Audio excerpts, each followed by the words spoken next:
There are many other.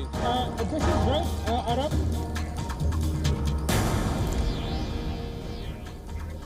Hello and welcome to this WION live broadcast from Washington, D.C.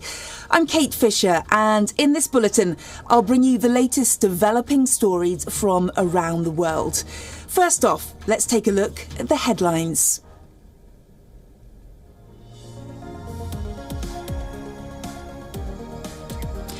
Amid widespread rumours of Taliban's deputy PM Mullah Baradar's death in a skirmish at the presidential palace, a Taliban spokesperson shares audio claiming to be from Baradar, who refutes rumours of his death, saying he is alive and well.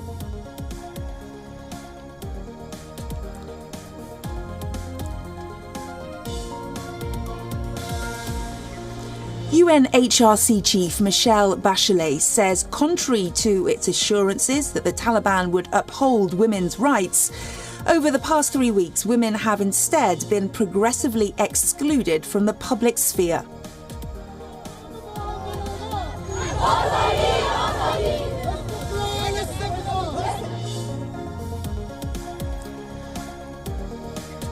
New video surfaces of Zamare Ahmadi, the man killed in a US drone strike in Kabul. Zamare was seen singing at a get-together at his house on the day of the Kabul airport attack.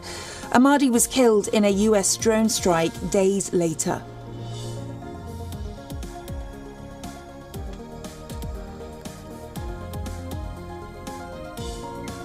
North Korea carries out successful tests of a new long-range cruise missile with nuclear capability over the weekend, according to the state media. The United States says that the tests pose threats to North Korea's neighbours.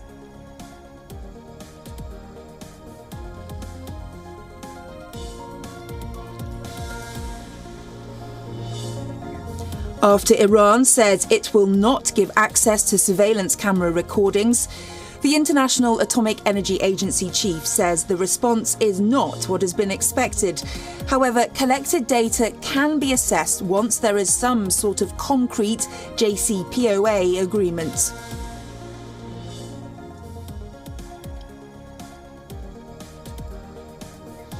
Novak Djokovic's bid for tennis greatness is thwarted by Daniil Medvedev. The Russian world number 2 wins a maiden Grand Slam singles title at the US Open and denies Djokovic the rare calendar slam.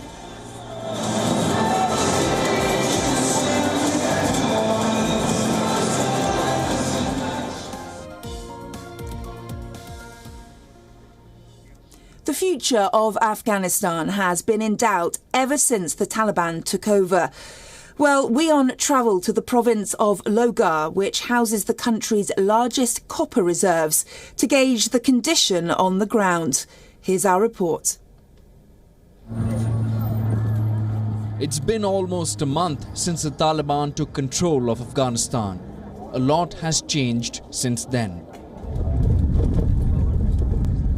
Our correspondent, Anas Malik, travelled to the barren Logar province to get an understanding of the situation there. Even though it is just an hour and a half away from Afghanistan's capital Kabul, travelling to Logar wasn't easy. Ever since the Taliban takeover, anyone who wants to visit and film anywhere in Afghanistan outside of Kabul has to first get special permission from the local Provincial Information and Culture Department. Once permission was granted, our correspondent was escorted by 2 gun-toting men for the entire duration of the trip. One of them reportedly was a suicide bomber. So we're on the way. We stopped at Logar's Vilayat, the provincial headquarters. The men behind me that you see, they've been given as escorts who would be accompanying us. Let's just have a word with them. One of them's name is Mansoor. Because of the situation around the country after the Taliban takeover, it is absolutely essential to seek permission while traveling from one province to another. His destination in Logar was the town of Mes Ainak. It is riddled with houses that have been bombed, allegedly by the Afghan army. While en route to Messanek copper fields, which is roughly an hour and a half from the provincial capital of the Logar province, you'd see sites like these. I'm standing at a mosque, or what used to be a mosque. You can see this mosque is now entirely damaged. Locals here allege that this was bombed by the then Afghan army for the fact that they thought that the Taliban were operating from here. You can see my camera person can follow me as well. This is the point of impact to where the rockets had landed, destroying the mosque completely, making it entirely dysfunctional. Those are the carpets or prayer mats where it used to be. This is you'd see sites like these quite often while on the way to Messanek from the province of from the provincial capital, that is Pole Alm, which is the provincial capital of the province of Logar.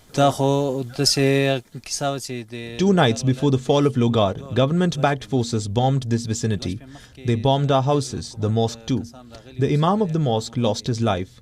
Our preference was that of an emirate and that we wanted an Islamic system, and the previous system was not Islamic. Our prayers were that the previous system should end, and it did.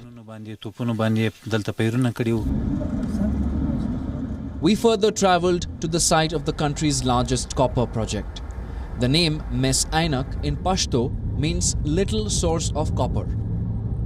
The reserves here are estimated to hold more than 240 million tons of copper. But the fate and condition of the project is currently clouded after the Taliban takeover and because of inaccessibility to the project site after the recent floods. I'm standing in Ainak village in Logar province. It's roughly 60 kilometers from Kabul city, the capital of Afghanistan. The white office sort of that you see behind me is known as the base to the Ainak copper field. It's an office that's usually functional, but it has not been functional for a while because of the intense flooding. The way that leads to Messanek, the copper fields, has been completely inaccessible. You can see that there's a widened gap between the main road and the water flow that has actually swept the road away.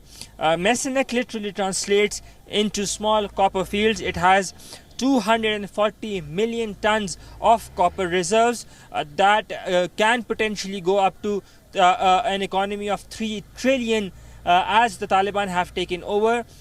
But that largely remains unexplored for the time being. Anas Malik in Logar, Afghanistan for WION World is One. North Korea test-fired a new long-range cruise missile over the weekend. This comes amid a long standoff with the United States over denuclearization. According to its state media, the test launches, which took place on both Saturday and Sunday, were observed by high-level officials. The missiles flew some 1,500 kilometres before hitting their targets and falling into the country's territorial waters. The Pentagon has reacted to the missile test, saying that it poses a threat to North Korea's neighbours. The US Indo-Pacific Command also said that the activity highlighted North Korea's continued focus on developing its military programme. Neighbours in the region have also reacted. South Korea said that Pyongyang did not give them advance notice and that the hotline between the two countries wasn't working. Japan's echoed Washington, saying the peace and safety of the surrounding areas has been placed under threat. 1500キロを航行するミサイルの発射が事実とすれば、日本を取り巻く地域の平和と安全、これを脅かすものであり、日本としては懸念を有しているところであります。According to photographs released by the Korean Central News Agency, the missile was seen being launched from a transporter erector launcher and flying. Local media called the missile a strategic weapon of great significance, which gave North Korea another effective means for protecting the state and containing the military manoeuvres of hostile forces. The weekend missile test launches were North Korea's first launch since March. Now, Pyongyang is still under a range of international sanctions over its nuclear weapons and ballistic missile programs, which it continues to pursue, and has given no signs that it would be willing to surrender its nuclear arsenal. There's also been no progress in nuclear talks with the US since 2019. Talks collapsed between North Korean leader Kim Jong-un and then President Donald Trump over sanctions relief and what Pyongyang would be willing to give up in return. South Korean efforts to revive dialogue have also been rebuffed. The weekend's missile tests come after the UN Atomic Agency warned last month that Pyongyang appeared to have started its plutonium-producing reprocessing reactor at Yongbyon. Kim's sister and key advisor Kim Yo-jong had also demanded the withdrawal of the US troops from the peninsula.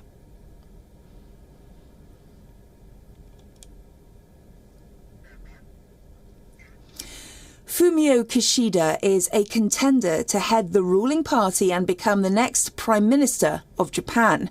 He says that the country must counter China's assertiveness by beefing up the Coast Guard and improving its coordination with the military.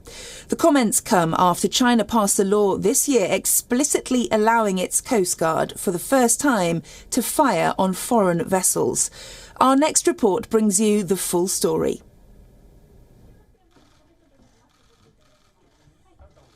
Japan's prime ministerial contender Fumio Kishida has said that the country needs to bolster maritime safety to counter China's growing assertiveness in the region. Kishida noted that the security environment around Japan was getting tougher and there was a need to bolster Japan's Coast Guard capability. He also promised that if elected, he would not limit Japan's defense spending to below 1% of the country's GDP. And acquire the capability to strike enemy targets if needed. Kishida also stressed upon the importance of protecting human rights and promised to appoint a prime ministerial aide to monitor China's treatment of its Uyghur ethnic minority. Now in the pandemic, I hear growing outcry that the voices of the people are not reaching politicians or that the explanations given by politicians are not reaching the people. I think trust in politics is now being questioned. These remarks come after Prime Minister Yoshihide Suga announced that he was going to step down early, ending a one-year term in which his support crumbled as coronavirus infections surged across the country. The LDP's dominant position in the lower house of parliament ensures that whoever wins the LDP leadership will become prime minister. Only lawmakers and grassroots members of the ruling Liberal Democratic Party will vote for its chief on September 29. But a candidate's popularity with the public will also be counted, as the winner will lead the party into general elections later this year. In weekend opinion polls, Vaccine Minister Taro Kono has emerged as a favoured candidate to replace Suga. In the survey conducted by Ashai Daily, he was chosen by 33% of the respondents, followed by 16% for former Defence Minister Shigeru Ishiba and 14% for Kishida. Bureau Report. WION. World is One. Amid fears of growing Chinese aggressiveness in the South China Sea and neighbouring nations, Southeast Asian nations have stepped up efforts to bolster their military cooperation. And in the latest development, Vietnam and Japan have signed a defence deal. Under the agreement, Japan can now give defence equipment and technology to Vietnam. Details about the transfer of specific equipment, including naval vessels, will be worked out in subsequent talks. The deal's been signed during the ongoing visit by Japan's defence minister to Vietnam. He said that the deal elevated their defence partnership to a, quote, new level, and in the face of rising military influence of China. Both nations also plan to deepen defence ties through multinational joint exercises and other means. Japan's defence ministry said in a statement that the nations had agreed on the importance of maintaining freedom of navigation and overflight in the Indo-Pacific region. Japan then launched a rhetorical attack on China, saying that it detests any unilateral attempts to change the status quo by coercion or any activities that escalate tensions. China's been accused of violations in the South China Sea by Japan time and again. The deal came on the same day that Japan's defence ministry announced that a submarine believed to be from China was spotted in waters near its southern islands. Japan's navy identified a submerged vessel sailing northwest just outside territorial waters near Amami Oshima Island. A Chinese destroyer was also spotted in the vicinity. And remember, the Japan-Vietnam meeting in Hanoi coincided with a two-day visit to the Vietnamese capital by Chinese Foreign Minister Wang Yi. Chinese Foreign Minister Yang met with his Vietnamese counterpart, Vietnam's Communist Party leader, and Prime Minister Pham Minh Chinh. Cooperation on the dispute on the South China Sea was top of the agenda at the meeting. Both sides agreed to avoid any unilateral action that may complicate the situation. China asked Vietnam to stop magnifying the South China Sea crisis. China went ahead to warn against the intervention of extraterritorial forces. The agreement comes 2 weeks after the US Vice President Kamala Harris travelled to Vietnam to strengthen ties with the Southeast Asian nation. During the tour, Harris has urged countries to stand up against bullying by China in the South China Sea.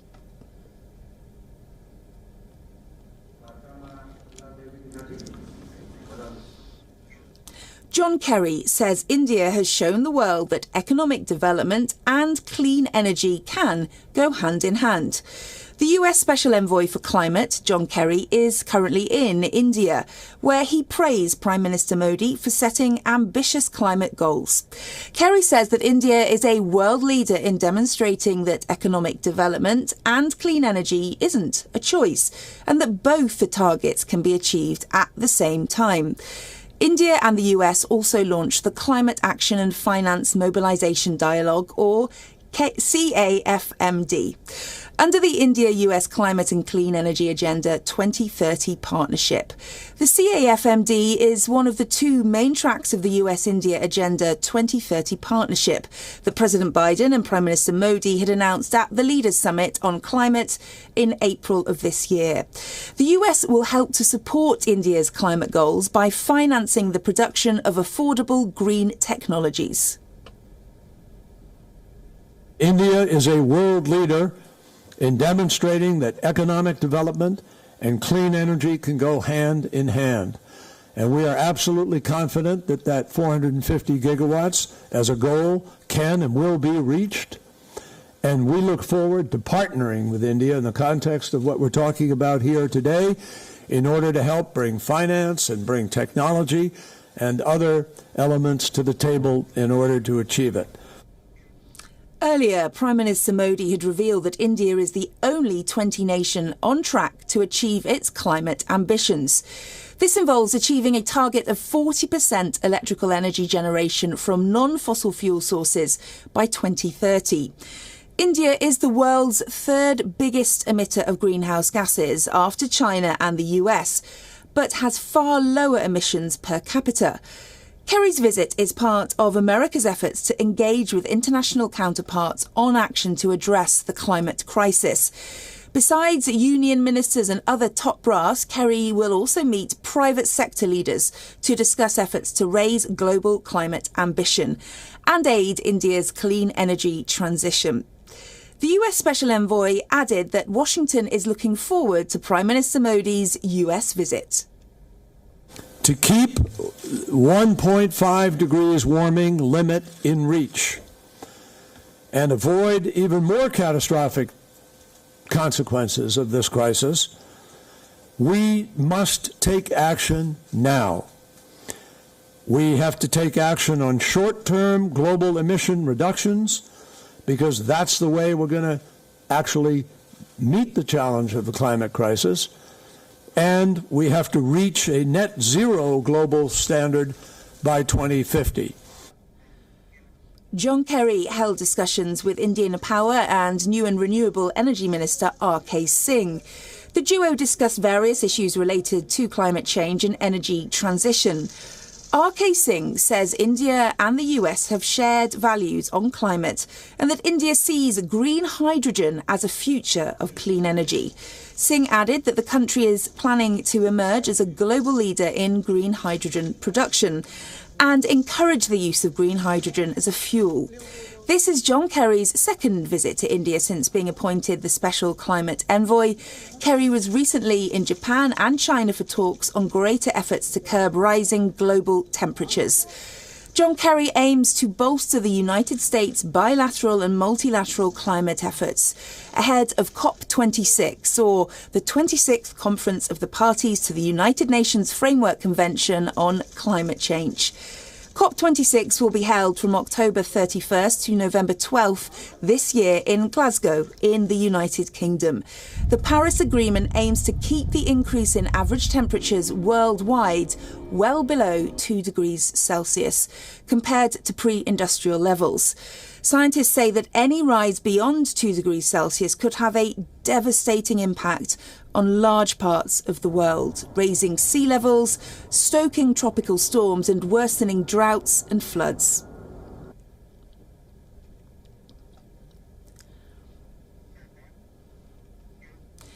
Indians living in the United States on work visas may soon be able to jump the green card backlog queue. This could be possible on payment of a supplemental fee. Children of H-1B holders may also benefit from the proposed rule. Our next report brings you the details. A new bill in the US might make it easier for Indians living in the US on a work visa to obtain green cards. Soon, Indians in the US could jump the green card backlog queue by paying a supplemental fee of $5,000 and get their permanent visas or green cards. According to reports, children of H-1B holders who have turned 21 will also get a chance to obtain permanent residency and citizenship. The provisions are part of a reconciliation bill released by the U.S. House Judiciary Committee. The bill does not increase the annual quota of H-1B visas. Every year, the U.S. allots only 140,000 green cards for employment-based applicants. The bill is still in its nascent stage and is subject to being amended by the House Judiciary Committee and the Senate. If passed into law, it would help thousands of Indian IT professionals who are currently stuck in extremely long green card backlog. Green cards provide lawful permanent residence in the United States. 140,000 employment-based immigrant visas are available each year for foreign workers as well as their spouses and children. But the allotment of these visas is capped at 7% per country, due to which a large number of Indian professionals who work in the US primarily on H-1B visa, despite being approved for green cards, encounter extensively long wait times to get the green cards. Bureau Report, WION World is One. Wildfires continue to rage in Spain for the 5th consecutive day, sparking mandatory evacuations. The government has deployed the military to combat the wildfires, which have been destroying nearly 7,000 hectares and displacing more than 2,000 people. Nos avisan que van a desalojar varios pueblos del Valle del Regional con motivo del incendio que ha sido en la zona, y entonces pues hemos habilitado este pabellón como albergue para paliar los daños de estas personas que no tienen dónde ir. Son muchas las personas que habitan en este municipio, pero aquí vienen las personas realmente que no tienen dónde ir, porque quien tiene segunda residencia o tiene familiares se van con ellos, y toda persona que no sepa dónde ir, pues aquí la acogemos y le damos cobijo y todo lo que necesiten. The flames, fanned by strong winds, have killed at least one emergency worker near to a resort town. The Regional Forest Fire Department said that nearly 400 firefighters, supported by aircraft and vehicles, are working to put out the fire, which has been worsened by a heat wave. Huge plumes of smoke rising above the mountains could be seen from miles away. Emergency crews have been trying to contain flames in the dry, wooded terrain.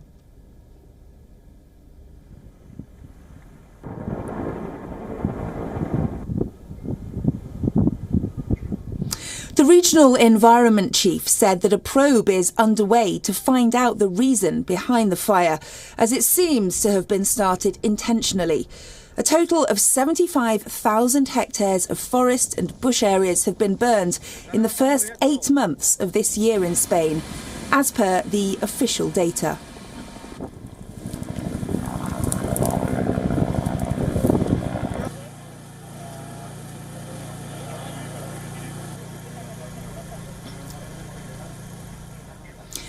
And with that, we'll call it a wrap on this edition of WION Live's broadcast from Washington, D.C.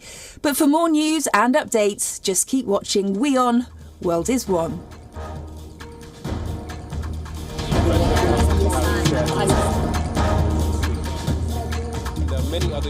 This is right, Arab.